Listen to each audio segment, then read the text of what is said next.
Undrafted though, huh? Undrafted. That's what happens. You give these little facts and you think they're gonna help me, and they actually end up confusing me more.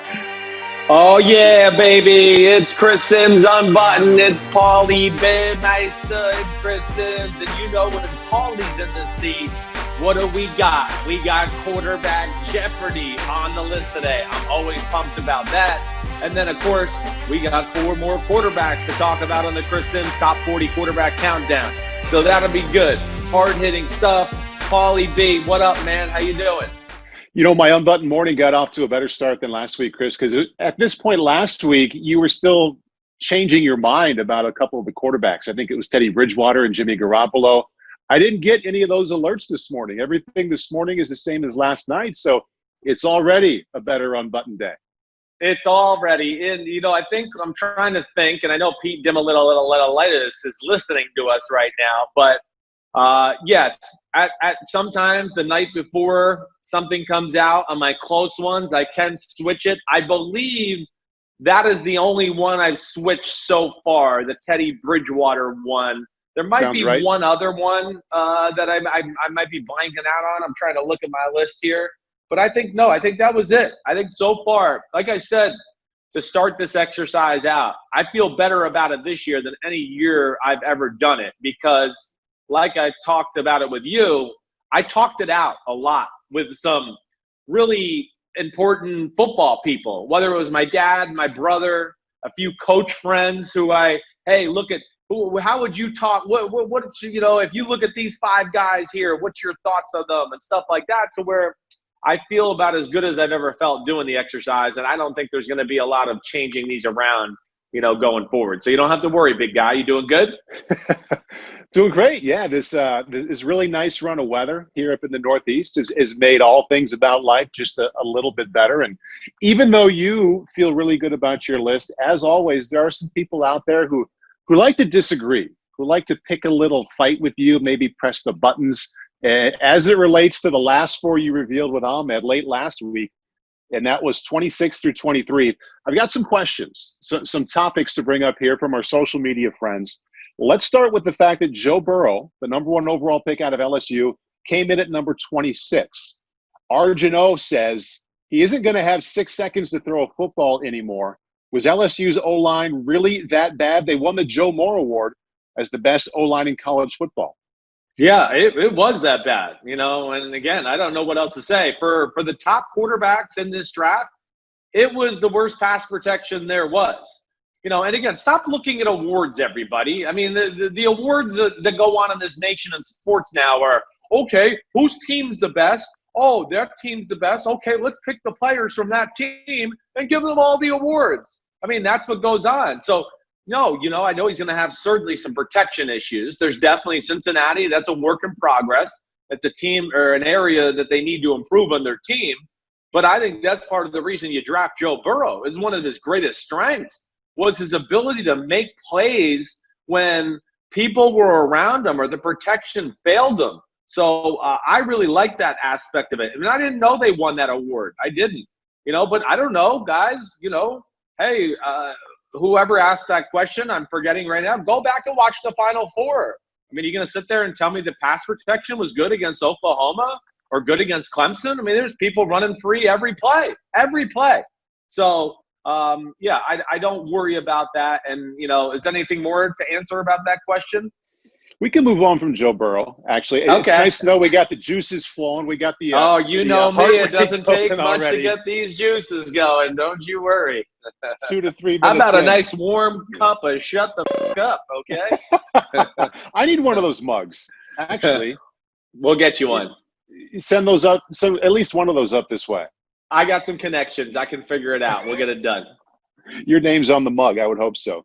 Hey, most of the reaction came to the sequence that you had at 24 and 23 with Jared Goff of the Rams at 24 and Sam Darnold of the Jets 1 spot ahead of him at 23.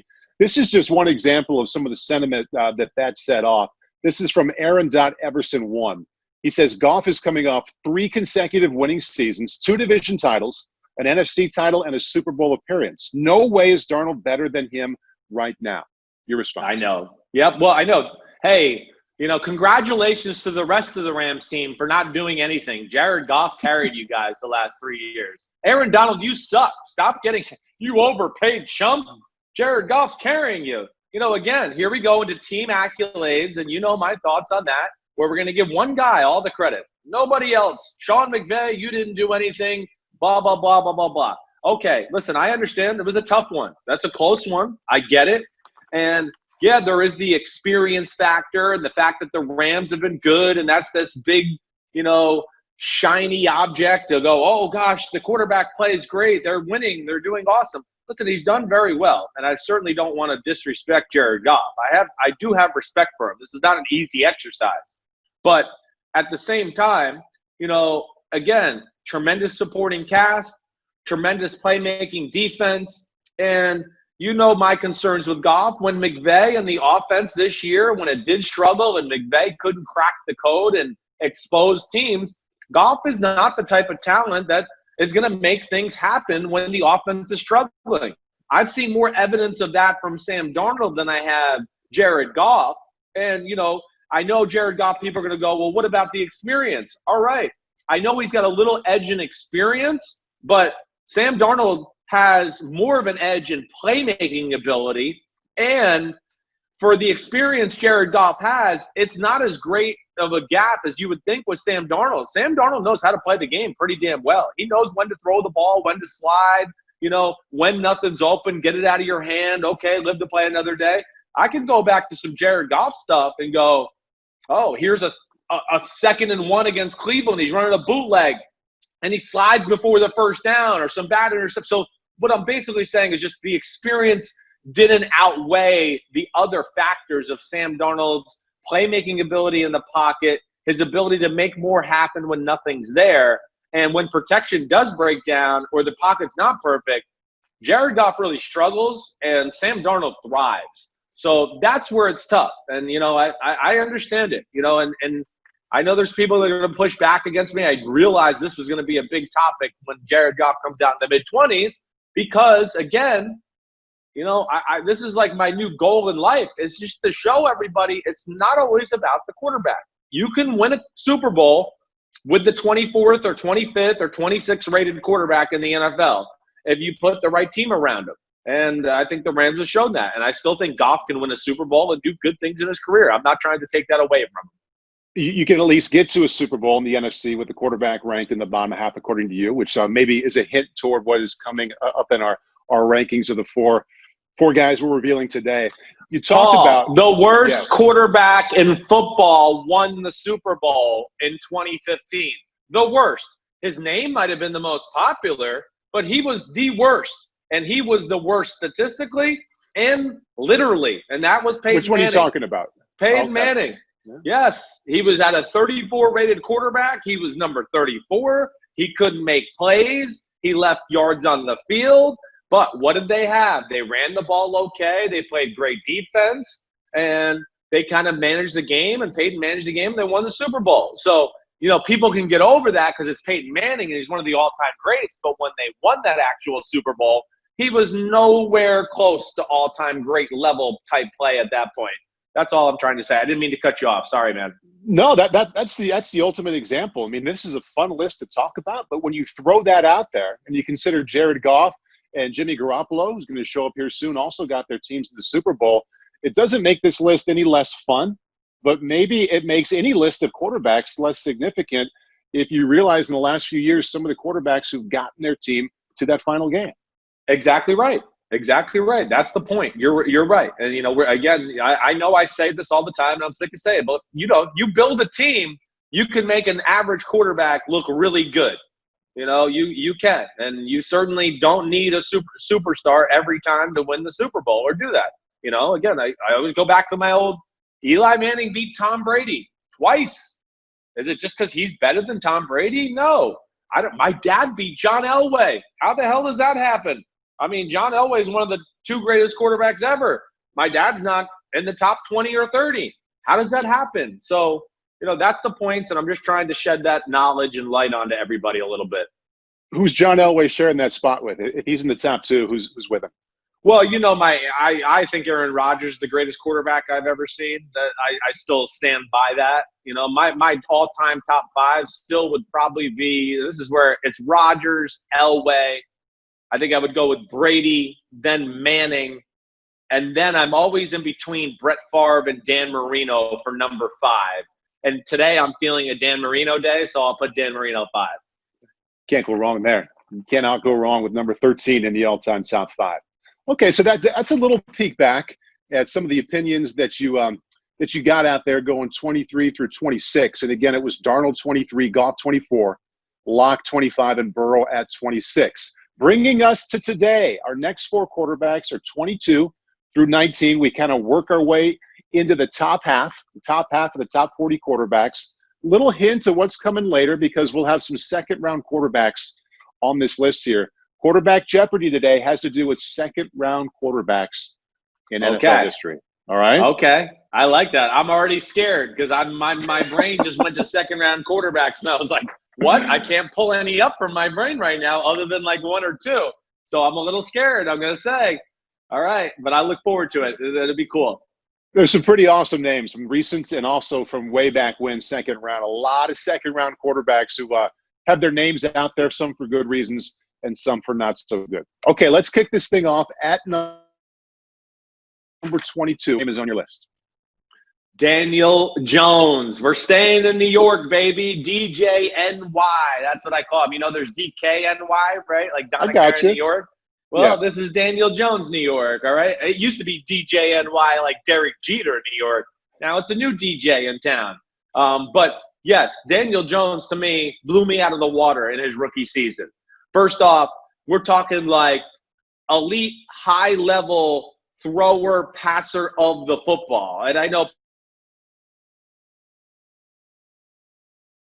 come up and just throw flames and lasers all over the field, bombs. He can do that, but he's a phenomenal passer too. And what I mean by that is pinpoint accuracy, timing, a rhythm thrower who can throw with anticipation sometimes. So he really has it all. And throws perfect spirals, accuracy is amazing, fearless in the pocket. I know one thing that blew me out of the water, Paulie, is his athletic ability.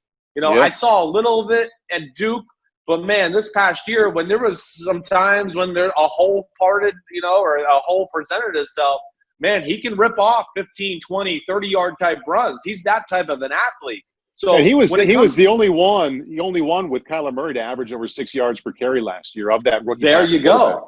There you go. And I would say, really, it's also, even though it's one of his strengths, one of his weaknesses I would point to was do it more. Do it more, Daniel Jones. Because, one of his great strengths is his athletic ability. Another great strength of his is his ability to stand in the pocket and be fearless and make big-time throws. Now, that's like a gift and a curse because it leads to him also losing sight of what's around him in the pocket, which led him to leading the league in fumbles this past year. So he's got to fix that, certainly. But when you talk about, you brought up Kyler Murray.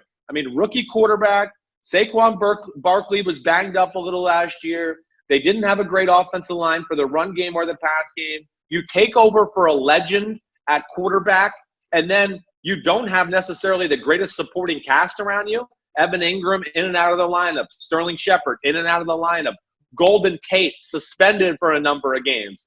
Darius Slayton was his go-to guy. And that just tells me that how much confidence they had in Daniel Jones and his ability and his mental side to where they, like Kyler Murray, put the game on his shoulders on a weekly basis and just said, okay, I know we're not very good, Daniel, but if you can throw for 300 yards and 3 touchdowns, we'll win today. If you don't, we're going to lose. And that's asking a lot of a rookie, but I really like what I saw from Daniel Jones in year 1. I give you a lot of credit for how your evaluation of Daniel Jones has evolved in the last, let's go back to a year ago, April. You weren't convinced he was a first-round pick. You, just like me, saw it as a red flag that the number one thing everyone was saying about him to compliment him, he played for David Cutcliffe, just like the Mannings. What was your first indication, the first time you were watching and thought, you know what, maybe there's a little more to him than I originally thought? Right. Well, I'm always at a little bit of a, tough spot because I don't always get to see these guys throw in person. I'd like to think that if I saw Daniel Jones in person before the draft, it would have changed my thought or opinion. But nonetheless, in my evaluation, first off, I don't want to be a hater. And I'm not going to be one of these Americans right now that are like, no, this is what I believe and I'll never change no matter how much evidence you show me. No, I am going to be smart and evolve my thoughts by the evidence I see, right? Like Drew Brees with his whole issue. Oh, wait, I made a mistake. Whoa, I've hurt some people. Okay, let me not be stubborn white American and actually look at it and go, hey, my thoughts here are wrong. I'm in the wrong. I need to readjust and look myself in the mirror. Okay, well, I try to do the same thing at quarterback. And I made a golden mistake of doing what I did a little bit with Dak Prescott. But yet what pisses me off is with guys like Jared Stidham and Drew Lock, I didn't do it. But Daniel Jones, I think because of what you said, the lack of sexiness with the Duke offense, a very short passing game, and then him being, not the sexiest looking player as far as pizzazz points, I think I downgraded him because of that. And that's where I was certainly wrong. And Paul, here was the first time I knew I was in trouble, okay? I didn't even have to go with seeing him on TV. My dad went to Giants training camp, and he came home and he called me and he went, Christopher, Daniel Jones. I mean, everybody says he's doing awesome. They say he's doing awesome. And he goes, Christopher, I was there. Whoa, he can throw it, Christopher. I mean, it's perfect spiral. He can throw it as hard as he wants. He started saying things like that to me, and that's when first time I went, uh-oh, Chris might have been wrong on his evaluation on this one. And then, of course, I got to see him on the field, and he proved me very wrong after that. I'm a huge proponent of watching a quarterback in person. I always tell people how much more you can see and how much more you can tell. I'll follow up if I feel like you left something out. But since you brought it up, what is it you can see in person from someone that you cannot see on tape, even if that person is highly efficient and effective on tape? Yeah, well, something, sometimes in person, it goes for any position. First off, sometimes the size of the person, when you see them in person, you go, whoa, this is a bigger guy than I gave him credit for. It could be all positions, but at a quarterback, you can see that, and that makes you believe, whoa, he'll be able to stand there in the pocket. He'll be able to make throws with people all around him because he's so big and strong. It won't be that much effort to throw a 20-yard out route or whatever it may be in the chaos. And because of the different styles of the certain guys and their delivery and the way they throw the football, the TV sometimes doesn't do justice to how fast the ball is cutting through the air and spinning. If you have a quarterback, this is what I always say about Brady, and Daniel Jones has a similar motion. Because they're long and have big hands and square shoulders and long arms, they can throw their 100-mile-per-hour fastball with 90% effort, because of their levers. And on TV, it could just he looks like he's in the park throwing a ball, nice and relaxed. But then you get there in person and you go, whoa, shit, that ball was whistling. That ball's flying through the air. We knew Brett Favre and Aaron Rodgers are throwing the ball hard, right? Because there's the theatrics and you can just see it, and then they use so much of their body and everything. So then the ball pops out and you're just like, whoa. Sometimes those guys can fool you a little bit. And I think that's, at least what jumps out to me more times than not when I'm wrong about a person on tape and then I see them in person. I think the biggest thing when you see a quarterback in person is you see when you're standing there on field level and put your eyes on it, and ideally you're close to him, you see how the ball gets from point A to point B. And when you're watching on TV and you're watching on tape, it's just a brown spot that either gets there or doesn't. And when you're there, you can see the RPMs, which says how well he can control any ball, how well he can cut it through the wind. And you see if it's a catchable ball or not, and if it's nose up or nose down, or if it gets to the receiver in a friendly way. And those are all things you can only see if you're standing right there at field level. And obviously your dad saw it. You saw it a little last year, and it's something we don't get to see a lot of times in the build-up to the draft that matters a whole lot. No, you're right. It's the toughest thing about my job, really, when it comes to draft evaluation. It is. All I can do is go what I see on film. Sometimes I'm wrong on my draft evaluation because, I didn't get to see what the guy actually looks like in person. And you're right. Either he can move or throw the ball faster or more explosive than you think. or I don't know the off the field issues or, how he is intellectually. So sometimes you're wrong just because you don't have the access to that information. But I'm with you. You're exactly right. Those are the things you can see in person. How fast it spins, the quality of the ball, the effort in which it takes to throw a ball really hard. And you're exactly right. Hey, Brady really shocked me the first time I saw him in person. Yes. Yep. Big Ben. The first time I saw Big Ben in person, because he's so big and strong, and he sits back on that back leg, and it looks like he's just throwing it smooth. But when you sit there and see it, you go, whoa, that ball is cutting through the air right now. He can fire it. So you can't trust TV all the time. Here's one for you that can really get you thinking about Daniel Jones. He was the 6th overall pick last year. 6th overall pick in this year's draft, Chris, Justin Herbert, who you also like a lot. You get one as your quarterback of the future. Which one excites you more? Oh, that is a really good one. I think Justin Herbert's pure physical ability excites me more. Now, some of the nuanced things about playing the position, I do think Daniel Jones is ahead of Justin Herbert, right? You talked about it. David Cutcliffe, yes, he was really well schooled and coached in college. And then, of course, played a lot last year. I think Justin Herbert's a little bit more of a raw of a prospect and certainly hasn't been in a pro offense like Daniel Jones is. So there's that element that gives Jones the advantage. But Herbert, to me, that size, speed, and ability to throw 105-mile-per-hour fastballs and make plays that way, to me, excites me just a little bit more than Daniel Jones. Daniel Jones and the Giants, a threat to win double-digit games this year? That's questionable. I think they're on the right track. They need to stay healthy. They have improved their offensive line. I think their defense is going to be better too. But no, I still don't say I could sit here and look at this roster and go, oh, no, yeah, this team's got a chance to be in the playoffs. No, as a Giants fan sitting here right now, I'm looking at it going, hey, I hope we can go 8-8 and just be in the playoff conversation here, because there's nothing on paper or from last 2 years of football to sit here and give me the confidence to go, oh, they'll be in the playoff conversation as of December. No, I don't see that happen. I think they're 2 years away from playoff talk here as far as the Giants are concerned. A lot of talk with any quarterback that the most improvement is from the rookie season to the second year.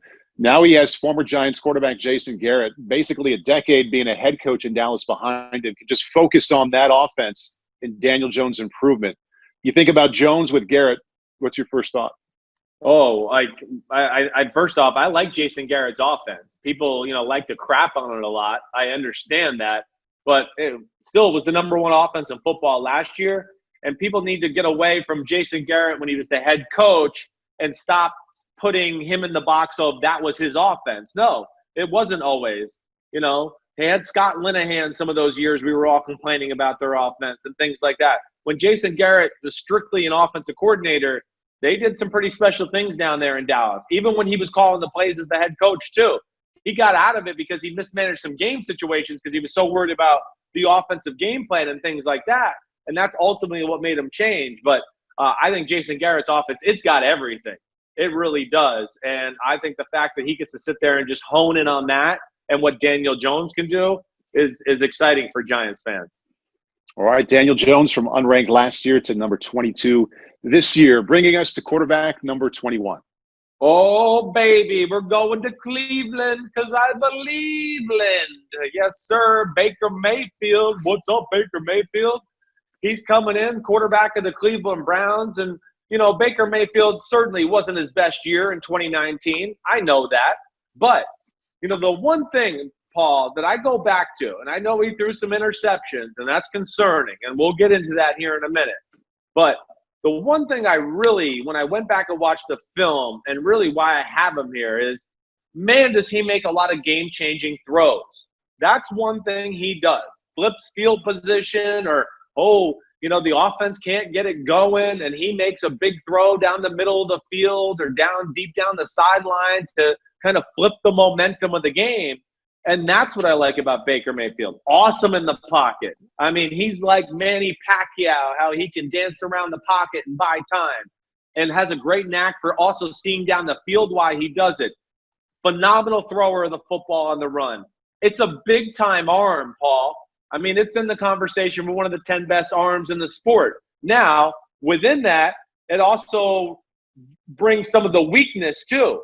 His arm, him reaching back to throw it 107 miles per hour instead of just being happy that you could throw it 102 miles per hour, led him to throw balls that were inaccurate at times. I know, and you and I talked about that a lot. And also his confidence in his arm sometimes leads him to think, I can get that ball in there, like all strong arm quarterbacks. And then you go, no, you can't. Somebody else got their hand in there, and now it's an interception. So those are the negatives. But the positives, I still think, far outweigh the negatives in Baker Mayfield's game. I want to jump on one of those negatives. In doing so, go back to when you had him ranked at number 17 last year. We got something written down here that you said at that point. You said, I don't see many weaknesses in his game other than experience. His aggressiveness came back to bite him at times, but he'll learn to manage that. His aggressiveness, and as you just said, his confidence in his arm did come back to bite him a few times. If you are Kevin Stefanski, the new head coach, offensive background, he'll be working with Baker Mayfield a lot. If you're Alex Van Pelt's offensive coordinator there, working with Baker a lot, what do you do in the early stages of this relationship to kind of fix that aggressiveness so he hangs on to it, but it's not a big problem anymore? Yeah, well, you're certainly going to have to. You probably show him first a tape of like the egregious interceptions, like, hey, these are the bad ones. This is stupid. We got to get this out of the game. Then maybe show him a tape of, okay, here's some interceptions that, hey, we don't like that it's an interception, but we can live with. There's a difference. Hey, Baker, do you see the difference between some of these and the decision-making? And then you go into the self-inflicted interceptions where you go, oh, this guy was open. You threw it to the right guy, but your feet were cockeyed for no reason at all. Or, you know, I know you and I have had this conversation too where, you know, he's got the football and he's looking to hit it 350 down the middle of the fairway instead of just being happy to hit it 320 down the fairway, where he's really reaching back and trying to get extra, you know. So that would be another thing I would look at Baker Mayfield to go, you know, look at this. Well, why? You know, rookie year, Oklahoma, you always kept it tight. You never lost control of the football. What were you trying to do? And I would have tried to explain some of those things to him too, to go, hey, you have plenty of arm. We don't need to reach back for more. He's got a special arm. It's a gifted arm where he can throw the ball just about any way he wants and any position he wants. It's that good. But I think that's kind of where you start. And I think the biggest thing, though, Paul, and I know you and I talked about this during the season, is I love that he can throw anything like a Patrick Mahomes, feet all over the place, sidearm, laser, down the field, all of that. But sometimes, like you and I discussed, it could be a 10-yard curl route, the pocket's perfect, and his feet are all over the place, and there's no reason for it, and it leads to an errant throw or something else. And that's where he's got to clean that up, too, and I'm sure they'll get on him about that. Kevin Stefanski just spent the last 2 years, right? Spent a lot of years in Minnesota, but the last two working closely with Kirk Cousins. And Kirk easily had his best 2 seasons individually, also won a lot of games that he's had in his tenure in the NFL. Do you think Stefanski should show Baker Mayfield, here's some examples of what I'd like to see? Take a look at this from the last 2 years that Kirk did. Is that something that would help him, or should he just move on from that? No, I think it's always a great starting point. I mean, Kirk Cousins has been successful in that offense. And I think what you'll be able to do really to Baker Mayfield is go, look at these plays Kirk Cousins making, running the offense. Look what look, we're winning games, went to the divisional playoff game. Hey, Baker, I think you actually have more physical talent than Kirk Cousins, so you could do this at a higher level. And, you know, I don't love the Kevin Stefanski offense because I think an offense has to be built a certain way to really make his offense work. Listen, he wants to run the ball, bootlegs, play actions. That's about all he wants to do. Well, you know, so be it. Cleveland's offense is built for that. And I do think Baker Mayfield and Kevin Stefanski has a chance to be kind of a special marriage here. And like I said, Mayfield can do what Kirk Cousins does, but I think at a much higher level. He's a better athlete. He throws it better on the run. He's got a stronger arm. Kirk Cousins is just, he's played a lot of football and played on some good offenses, and that's certainly where he's got a good advantage. And I'm not trying to say he doesn't have physical ability, but I do think Baker Mayfield's pure ability is greater than Kirk Cousins. And then we know they got some weapons in Cleveland to do some stuff too. You're thinking about the weapons, and like you, I think that obviously I think Baker Mayfield's physical talent is better than Kirk Cousins. Doesn't mean he's a better quarterback right now, but he does have better abilities, a better raw talent. How about those weapons, though? You line up what Cousins had, what Stefanski had last year in Minnesota, running back to tight end receiver, to what Mayfield has now, along with Kevin in Cleveland. How does it compare? Whoa, I mean, I think the potential there in Cleveland is greater than anything he had in Minnesota. And I certainly say that with all due respect to Dalvin Cook and Thielen and Stephon Diggs, who were awesome and are awesome. I get it. But I think when you have a healthy Jarvis Landry and a healthy Odell Beckham Jr., I say watch out NFL. And I think those are two guys that are going to be back with vengeance this year. They're special. As I've told you before, I think a healthy Odell Beckham Jr. is one of the most talented receivers I've ever seen in my life. But then you get into, let's not forget, Nick Chubb, one of the best running backs in football. It was a pretty good run-blocking offensive line last year. That's really where I think Freddie Kitchens and them messed up. They played through the passing game and then tried to run the ball instead of – they should have just ran the ball, and then the passing game would have been very easy. But I think that Cleveland, when you talk about – Njoku and Hooper, who they signed in free agency at tight end. And then the additions to the tackle position with Conklin and Jedrick Wills. I go, Cleveland has on paper the chance to be a top 5, top 8 offense in football. Here's one for you. What AFC North quarterback coaching challenge intrigues you more? If you could spend your fall coaching Joe Burrow in his rookie season or Baker Mayfield trying to take the next step in season 3, which one would you sign up for? Oh, yeah, they're both good ones. I mean, they both got their challenges. Oof, man.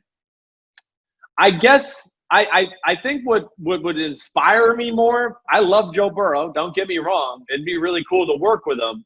But I think the fact of the awesome rookie year to the little bit of all over the place second year with Baker Mayfield would motivate me to go, hey, I can get you right. I know, I've seen it. Year 1, I saw all the pieces. Year 2, I saw it too. It just went off course here and there. But I think I would be more excited to go with Baker Mayfield just at this point because of those challenges, being in Cleveland. The narrative's already started on Baker Mayfield.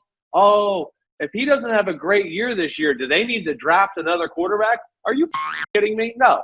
He's the number 1 pick in the draft. They're not going to give up on him after 3 years in the NFL. That's insanity. Everybody's got to, listen to the words that are coming out of their mouth sometimes.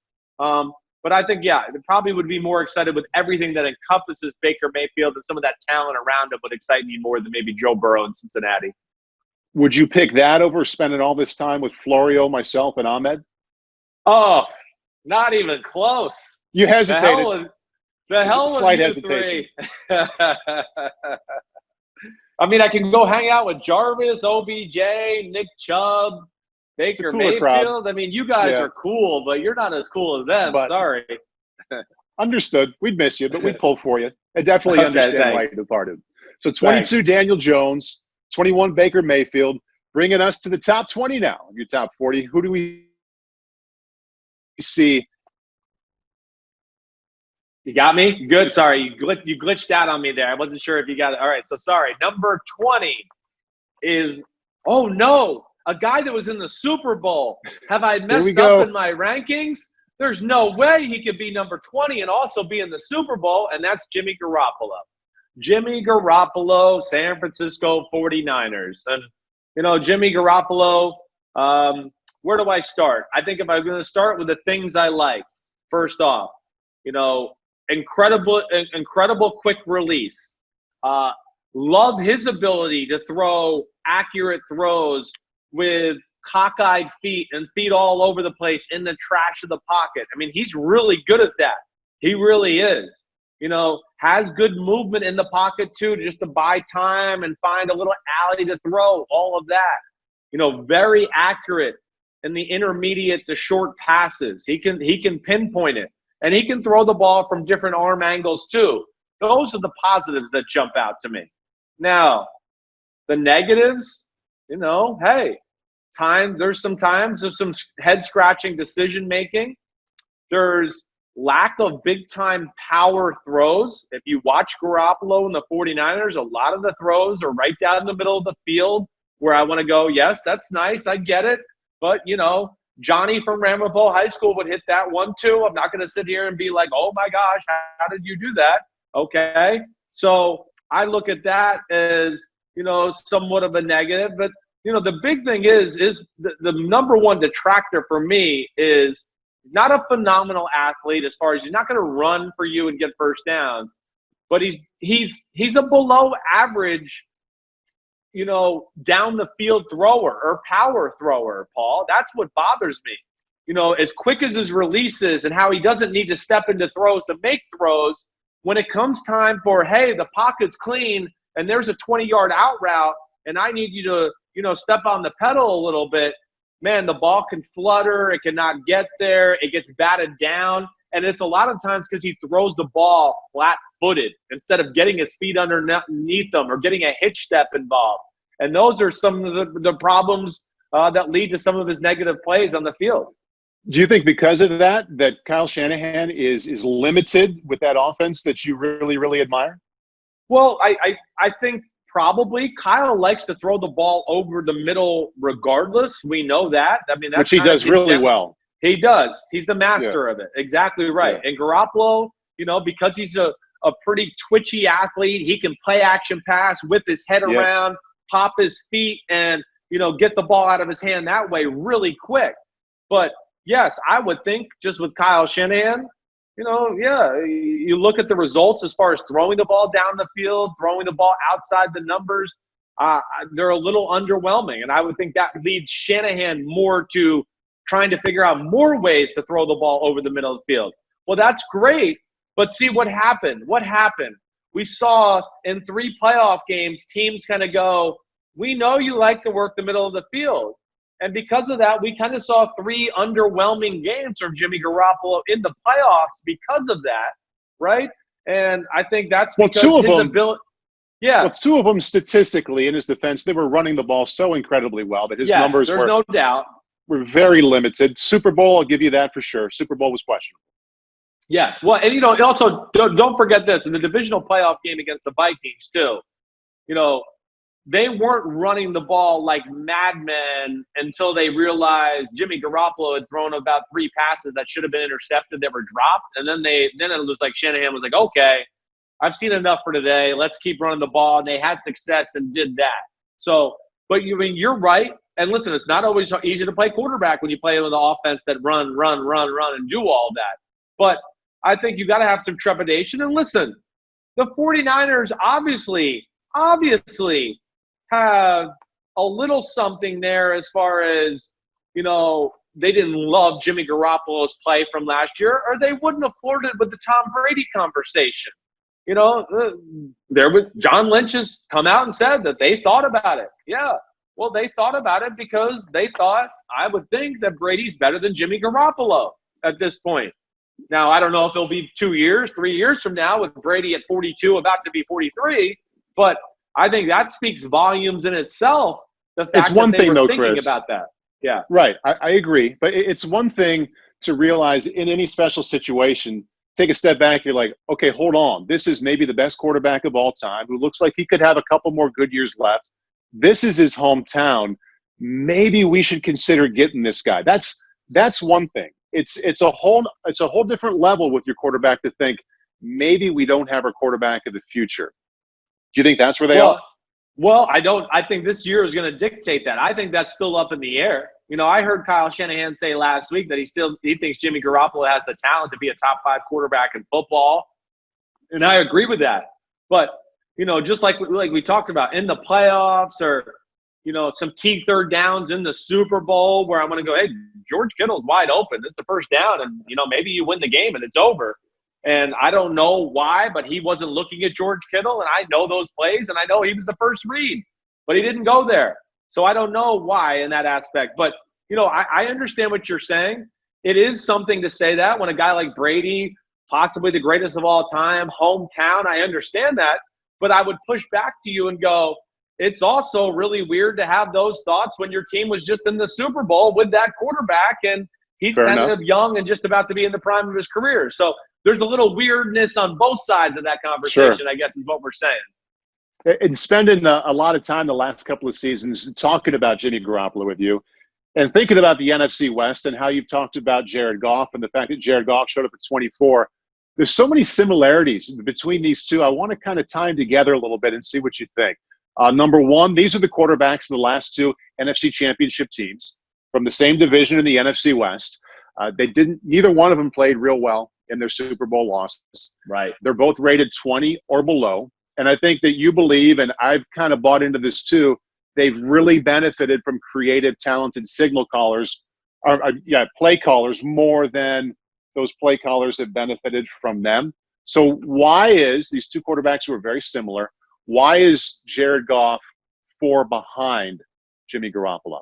Yeah, that's a valid question. I think the biggest thing I would look at with Garoppolo to where the biggest difference between him and Goff, right, where Goff's arm is more powerful, definitely in that. But when Goff tries to make his power throws at times, he can really lose control of the football. So that would be an area where I'd go, okay, I'm going to give Garoppolo, like, when it comes to 20-yard out routes and in cuts and things like that, I think he's more consistently accurate than Goff.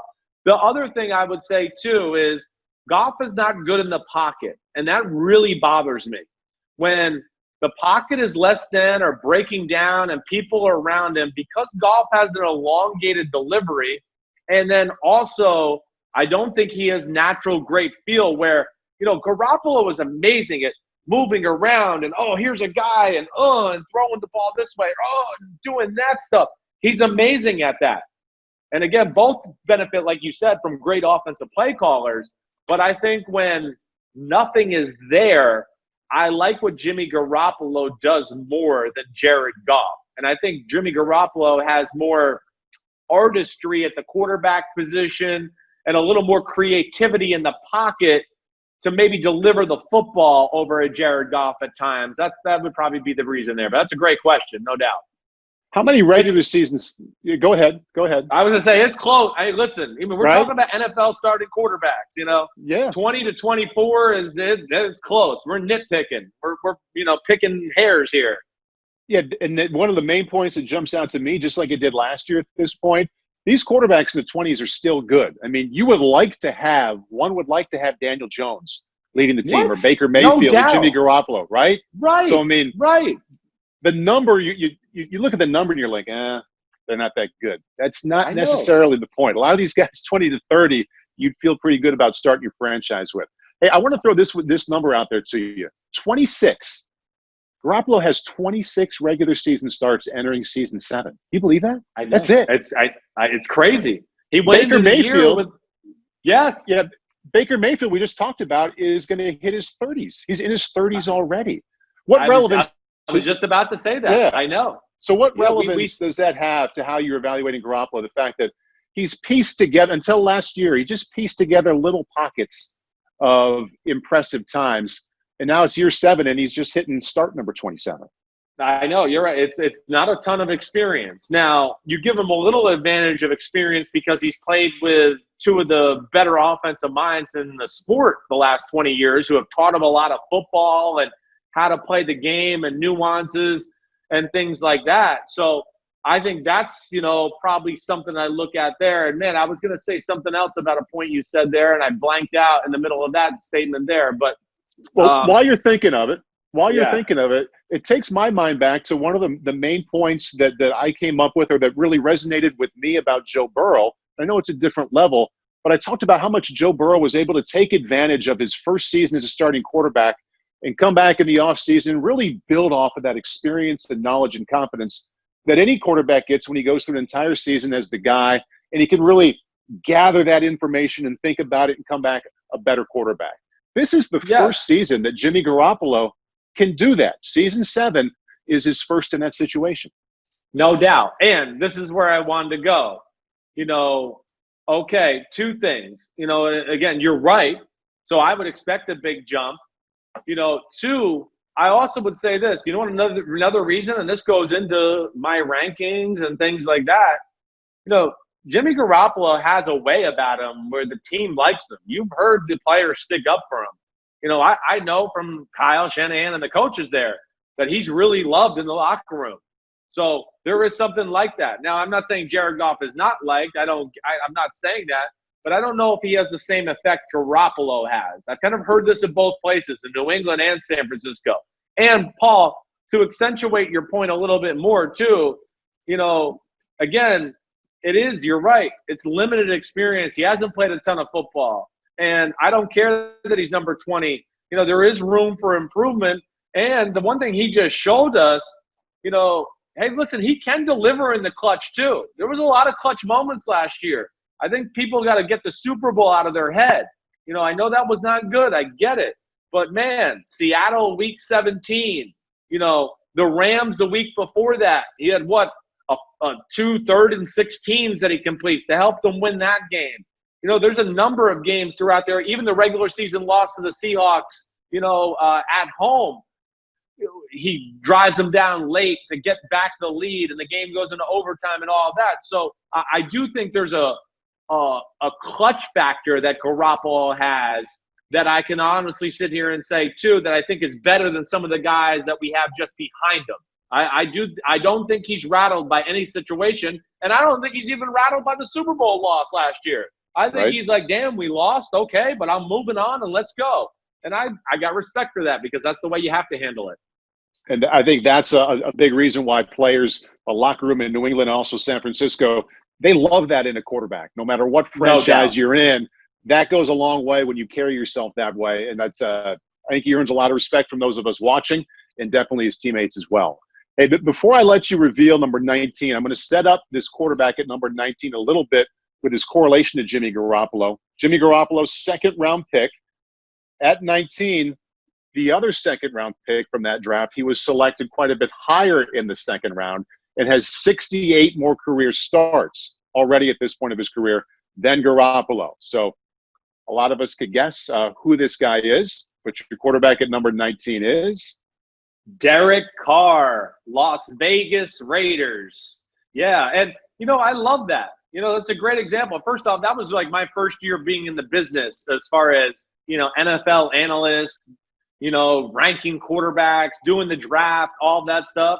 And that was my first year doing it. And it was a year that anybody wants to go back and watch my old videos. I was telling everybody that Derek Carr and Jimmy Garoppolo were better than Blake Bortles, Johnny Manziel, and Teddy Bridgewater.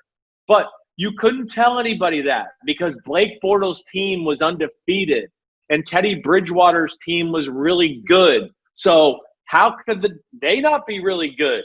Derek Carr's Fresno State's team aren't good. Jimmy Garoppolo from Eastern Illinois, how can they be better than the quarterback at Louisville and all? It's just crap. That's a great example right there to just show you those college wins and all of that is just media hype and crap that we can all jump onto.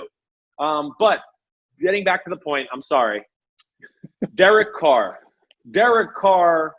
man, he's got it all at the quarterback position. There's only one thing I don't like. But when you talk about quick release, good arm, can throw it sidearm, never really loses control of the ball, throws perfect spirals.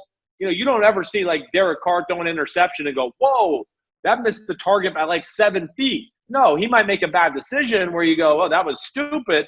But the ball is never lost like in the realm of the receiver being able to catch the ball that way. He is smart and a good decision maker. He's a better athlete than people give him credit for. He's a better athlete than Jimmy Garoppolo. I know that. And he's got a better arm than Jimmy Garoppolo too. That's why I gave him the advantage here. Now, if I was going to talk about a negative with Derek Carr, lack of aggressiveness at time, lack of want to, or just the I don't even know how to say this, the lack of like step on the pedal, throw the fastball. Don't always what am I trying to say? Don't always try to place the ball perfect. I think there's a little of that too much where I see completions where I go, man, if he threw the fastball there, that guy's going to catch it and run for a touchdown. But instead he threw a changeup and the guy caught it, and that's great, but it was a tackle for a 20-yard gain instead of what I would have say, man, if he throws a later here, that's going to be a 30 or 40-yard touchdown pass. I think I see that too much, and that's probably the Yes. biggest negative for me in Derek Carr's game. I think you just answered my number one question, and I'm going to throw this out there because I think when you said his lack of aggression is what he needs to have, his numbers are incredibly good. I mean, touchdown to interception, better than 2-1. He's in the mid 60s, about 64%, which is strong. Career completion. He's the all-time leading passer for the Oakland Raiders and Los Angeles Raiders organization. So then you see that, and I have highlighted what's missing. And I think the lack of aggression that you bring up is something that I saw, I think back in, it was either 2011 or 12. I called a game in the Mountain West where it was Fresno State and Boise State. And I was all excited because it's Kellen Moore against Derek Carr. And I kept waiting for Derek Carr to really, because I went up and spent a day with him at practice during the week, and he was terrific. He was helpful, so talented. I mean, he was close to perfect in practice. And I kept waiting for him to cut it loose and to take chances down the field and really go after Boise State. And he never did. I mean, he never made the big mistake. I don't look back on that game and say, well, Derek Carr cost him the game. But he didn't go out there and use all that talent the way that I was really excited to see him do. And I see bits and pieces of that the last few years when he plays with the Raiders too. I think it's very fair. I think it's a great assessment. And, I see it a lot in the same way. Hey, listen, all you got to do is kind of look at their games last year. Look at the schedule. Look how it unfolded some of those games. And especially I look at the end of the year where, hey, again, I look at a top 10 quarterback, a top 8 quarterback. Oh, the team's not doing great. Okay, big-time quarterback, you got to take over for us. Make some plays like you're saying. Let it go. Let it fly. You might throw an interception or two, and maybe you end up losing by 28 points, but at least you went out fighting and giving your best shots and, throwing some haymakers, and I think that's what you're speaking to. And I think when I look at, you went back and, I watched some clips and some games, look at week 12 and on, Jets, Chiefs, Titans, games that, okay, you could see, hey, Oakland, they're spiraling out of control here. Hey, quarterback, you got to make a play. You're going to have to do something. You got to change the momentum of the game. Do something. And it was kind of like, the team's not doing good. I'm not going to take any chances. Not going to be blamed on me. And right. It's kind of like, all right, we'll just take our lumping today and move on. And I don't love that, And that's something that where I was really close with Jimmy Garoppolo and Derek Carr, Jimmy Garoppolo can make some things happen when the offense is struggling and nothing's there. He will go down swinging that way. So he has an advantage over Derek Carr there. But now I would also say where Derek Carr, he might not be as good in that area. Derek Carr is never going to miss what's there to be had for the most part. That's where he's really impressive.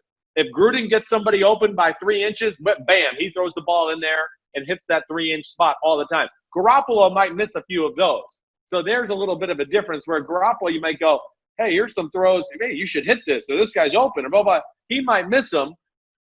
Derek Carr never misses those. But I wish he would get a little bit more of that playmaking, aggressive nature that a Garoppolo or Baker Mayfield has, and just let it fly a little bit. And I think that's what you and I are both talking about here. When a guy is at this point of his career, when he has almost 100 career starts in the NFL, can that be developed? Or is this a situation where, hey, he is what he is, man, and he's not going to change? I think it can be, because I saw enough in his first 2 years in the NFL that there is that's in him. I don't know where he got worried. I don't know if it was the contract or just people talking about his job status or whatever it is, to where he became a little bit more protective that way. But I think I would think that's going to be Gruden's one of his big things this year. It's like, hey, big guy, I love your decision making. I love your accuracy. You're a good athlete. I need you to start making some plays, though. When my offense can't deliver, I need you, big guy, to throw a laser or buy some time like a Baker Mayfield or a Sam Darnold, or whatever it is, and other guys we're going to talk about, and make a play, moving in the pocket and doing all that stuff. That's not always what he's best at. He will take care of the ball. Like I said, he takes advantage of what's there, but explosive plays win football games, as you know. And this will be a big year, too. I think Gruden pushes them to do that. And, Paul, he's got some weapons around him, too, for the first time, too. We got to take that into account that could change you as a quarterback. When you got, just a bunch of average guys around you, it's hard to have confidence in them and to let yourself just let it fly when you're not really sure if the other end they're going to cover you and help you out all the time. Yeah, we're both excited to see Henry Ruggs from Alabama and how he fits into that offense. And Mike Mayock and John Gruden went receiver a number of times in the draft, so weapons are around him. At least they see the talent that is around him. And I think the one area that needs to be addressed when you talk about Derek Carr this year, because a number of these things we could have talked about last year and the year before as well. But the quarterback room now is directly tied to the top 2 picks, or one of the top 2 picks in the 2015 class. Number 1 pick, Jameis Winston, is obviously in New Orleans to back up Drew Brees. Number 2 overall pick in that class, Marcus Mariota, is now with the Raiders. He's there to do what, you think? He's there to be a insurance policy for one, but more than anything, too, I think is to add competition to that room, to just be a little bit like, hey, if we don't win games and Derek Carr, you don't play at a high level, we got a guy here that we think can step in and run the offense and make some plays too. So I think he's a little bit of both. I think he's more of an insurance policy than anything, but he does have what I always like to call the hot poker effect, where the starting quarterback's going to look behind him and go, whoa, that guy's pretty damn good here. I better be on my, A game every day because, Mariota's a good thrower. Of course, he's a phenomenal athlete. He's got good size. It's not a guy that Derek Carr is just going to be able to go out in the field every day and physically dominate that way. So I think, that's going to make him raise his game too. And honestly, I'm shocked Gruden hasn't done it earlier to get this type of guy in there. I don't know if the right guy presented himself, but I think those are the 2 big reasons he's there behind Derek Carr. Hey, Derek Carr is used to starting every game or almost every single game in the last 6 seasons. Do you think if he stays healthy that he's the guy this entire year? I do. I expect him to be. I think Derek Carr he's poised to, I think, open some eyes this year. I do.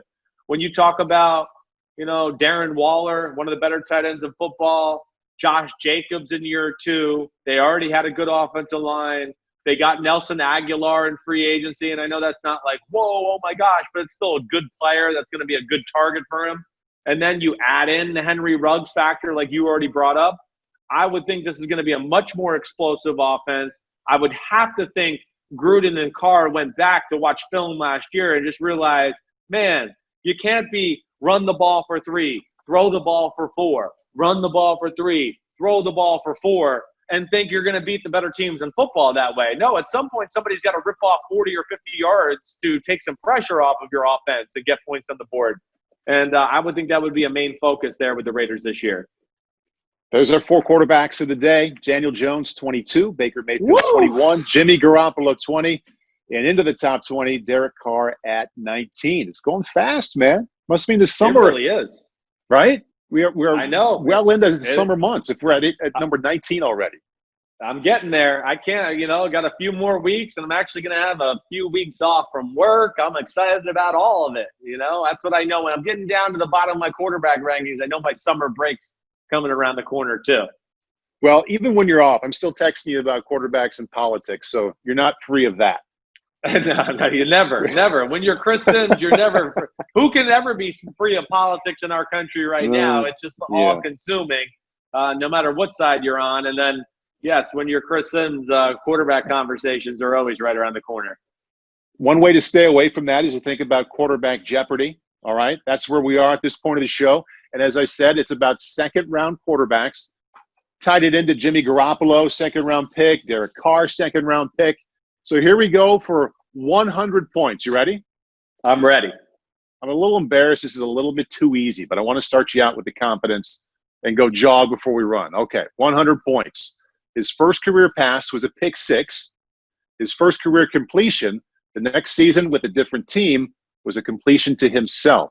Played for 4 teams, first ballot Hall of Famer. Who is he? You think that was easy? Yes. And I emphasize 4. I emphasize 4 teams. And these are all second round picks, right? Every one of them is the second round pick conversation. Every single one, second round picks. Everybody's a second round pick. Okay, this is an Four early. teams. Yep. Okay, I'll read it to you one more time. Yeah, please His do. I'm first career choking my pass. ass off right now. I'm already nervous. If this is 100, I'm in deep shit today. First career pass was a pick six. His first career completion, which came the next season when he was with a different team, was a completion to himself. He played for 4 teams, first ballot Hall of Famer. He was drafted in the early 90s. Holy cow. Who am I missing here? That's a first ballot Hall of Famer. Oh, my gosh. This is going to be embarrassing, Paul. I'm embarrassed The whole reason that in my mind it Oh, was I'm easy. going to say this is – oh, no, that can't be it. I keep going to first-round quarterbacks. That's what keeps getting me. I keep going, oh, nope, that's not it. Yeah. So the whole reason that I so thought guess this was going to gotta be easy. Brett Favre. It's got to be There Brett you go. Favre. There you go. Thank you. Yeah, see? Holy crap. What made I it so forgot tough? he was a second-round pick for a minute. Right? I mean, Can you believe that? I did. Yeah. I know. Shit. Woo. Okay. You got it, though. All right. You got it. I got it. Buzzer didn't go off. You're on the board with The 100 long points. buzzard. The friendly one. All right, 200. The Houston Oilers took him in the second round of the 1982 draft. He played 5 years before moving on to an impressive off-the-field career. One of his sons would become a first-round pick at quarterback. Ooh, that would be Oliver Luck. Ding, ding, ding, ding. 2 for 2. You're hot today. Maybe. I did not know he was a second-round pick. Had no idea. And good thing you said Right? about that, about his son. That steered me in the right direction. Thank you. I was going to say his son went on to be a first overall pick, but I thought that might be a little bit too easy. Yeah, Okay. It's a little too easy. You're right. We already got 300 points out of a possible 300. To the 300-point question, he was drafted in the second round by one New York team, but also has an important distinction from his brief history with the other New York team. He is still in the league. Okay. So he was drafted by one New York team, and then a brief distinction, and he's still in the league. I'm just looking at teams, just so you know. My hands are here. So I'm it's not a typing anything. brief history. I believe one season with the other New York team, but has a real distinction, kind of dubious, and he's still in the league. I got you. You're right. He's the Seattle Seahawks backup quarterback, which would be Geno Smith. There you go. Woo, 3 for 3. It's amazing, though, when you know these facts, but when you're going for real, it's panic mode. When you said 1 year with the New York Giants, I was like, what the hell are you talking about? Who is this? Yeah. But, of course, he'll always be famous, where people here in New York blamed him for the Eli Manning benching and, held it against them, which still drives me crazy. But, yeah, good. Geno, I think, has found a good spot for himself up in Seattle, and I think he's a little bit better than people want to give him credit for. Yeah, he was the one to make that start, that broke the streak of Eli Manning starting all those consecutive games, and then moved on. All right, see if perfection continues here for 400. Drew Brees at 41 is the oldest second-round quarterback still in the NFL. There's also a 34-year-old former second-round pick, also from the Big Ten, who's a backup quarterback in the AFC. Who is he? Ooh, backup quarterback in the AFC from the Big Ten. Okay, I like that. Let me just see here. I'm looking at the teams. Backup quarterback, AFC, second-round draft pick. Who am I missing here? I like. Right. I do like the filibuster. While it's a nice addition to the show here. Yeah. I'm very good at it. And I'm famous for saying, let me pull up the teams, where I got to look at everything that way and go through it. Yep. Wow. Turns 35 this summer. Turns 35 in the summer.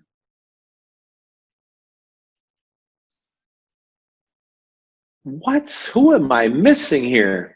All right. Holy crap. I'm really choking here. And do you want to hit? No, go ahead. I'm wrong. I don't know who it is. Who is it? He's backing up a superstar. Oh my God, Chad Henne in Kansas City. Right. We'll give you half the points. We'll give you 2 of the 400. How about that? No points. No 0 points. I can't do it. I should have got that too. I should have got that.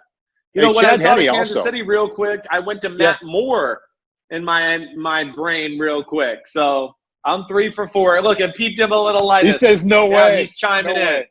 Yeah, 3 for 4. Okay, you jerk. See ya. Hey, Chad Henne is a guy, we talked about natural throwers of the football, and if you see somebody throw in person, this guy can throw it. I mean, he's made a living off of kind of bouncing around the league as a backup, but he can really spin it too. He definitely can. Yes, he can. It's a little bit of that long motion and whatever else, but you're right. When you see it in person, yeah, he can hum it out there pretty good, no doubt. All right, 500 points. You're 3 out of 4 so far. Let's go back to 1973. The Los Angeles Rams took this quarterback in the second round with Dan Fouts still on the board. In his 16 seasons, he took a team to the Super Bowl. He backed up Dan Marino, ended his career in Kansas City, but he might be best known for his time as an analyst. Who is this second-round quarterback? 1973. 1973. I'm going to run back through it here for you. LA Rams took him in the second round. Dan Fouts went later in that draft that year. Played 16 seasons, took one team to the Super Bowl, didn't win. Eventually backed up Dan Marino and ended his career in Kansas City. Probably best known to people of a certain generation for his time as a television analyst. Who is this guy? Gosh, wait a second here. And he went to the Super Bowl. He went to the Super Bowl as a starting quarterback, or no? Was he just a backup then? Good question. He was the starting quarterback. He really struggled with interceptions in this game. Oh my gosh! I see. What's crazy? You give me more of these clues, and I just start to panic. Oh, it's Ron Jaworski. There you go. The 500 question in the bag. Ooh, that scared me. You know what? I'm not gonna. Yeah, and Pete Dibble just sent a hint on text message that says, "Hint: he watched a lot of film this week." Because I always go, "I'm Ron Jaworski, and I watch the film." I love Jaws. You know, great. I'm not gonna lie. I did not know that he was drafted by the Los Angeles Rams. Yeah, right. You know, I probably did know it, but I've forgotten it since then, and just that threw me for a loop there. But yeah, Jaws, great career altogether. Better player on the field. He was great in the booth. I mean, I'm a big fan of Ron Jaworski. Awesome dude, man. When I went from local TV in Iowa to working for NFL Network out of NFL Films, I used to walk by his office where he was there with Greg Cosell and Merrill Hodge and Sal Powell, studying and getting ready for the matchup show. And I was so young and nervous. Do I belong here? All these guys were like celebrities to me. Jaws pulled me aside all the time and had something specific to say about, I really like how you did this on that show. This was awesome. Like, you kind of need someone to really encourage you when you're new at a kind of a higher level. And Jaws could not have been better about that. So that's not why he showed up on the list, but as long as we're talking about him, awesome dude.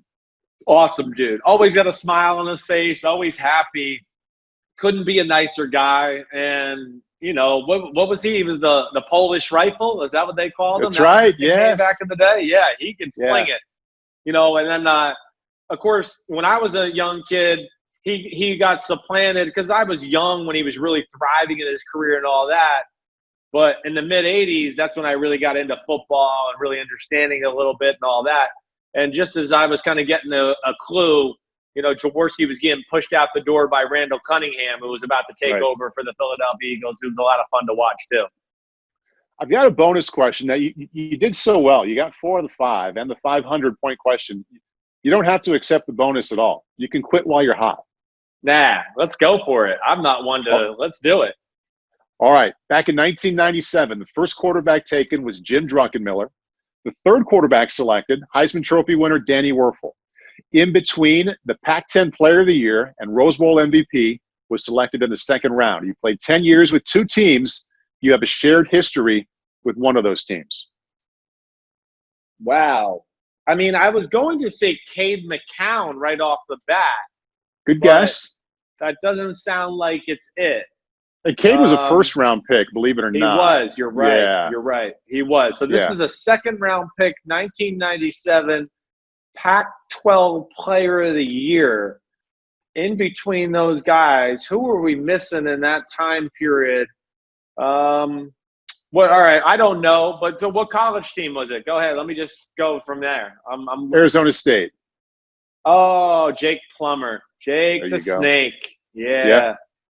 Yep. Yeah, Jake was fun to watch in college. He really was. He was clutch. Yeah, he was. He's great. Chaotic, made a lot of plays. Yeah, it was a lot of fun to watch.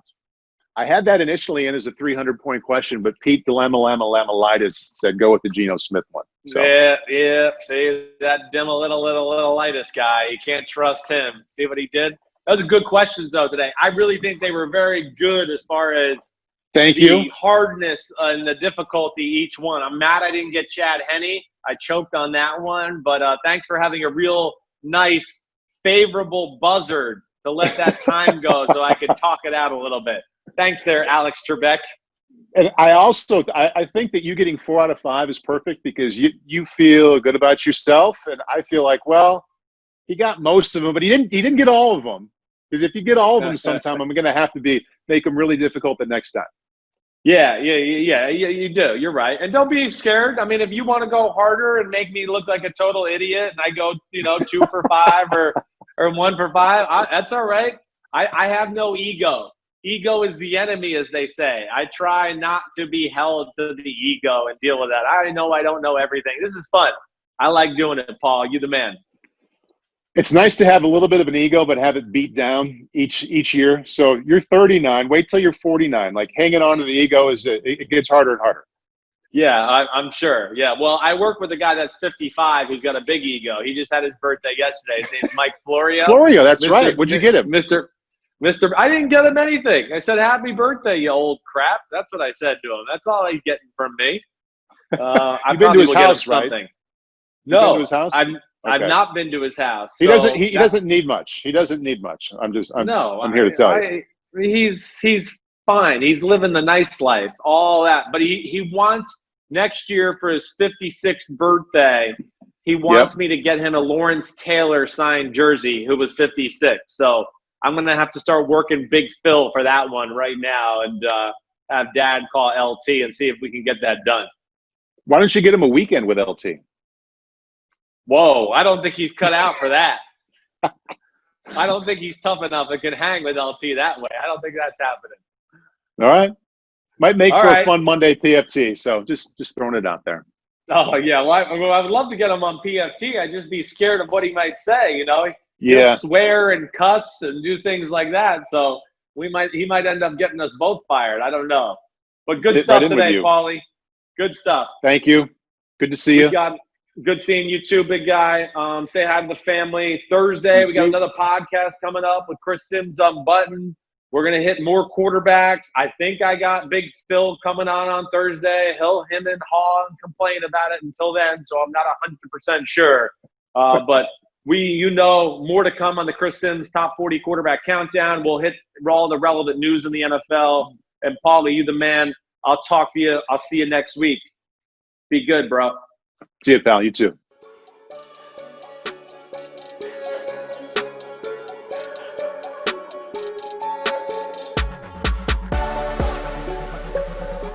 Yo, what's up? Come on, man. Subscribe on YouTube to Chris Simms Unbuttoned Podcast. I need you. Please hit the subscribe button, please.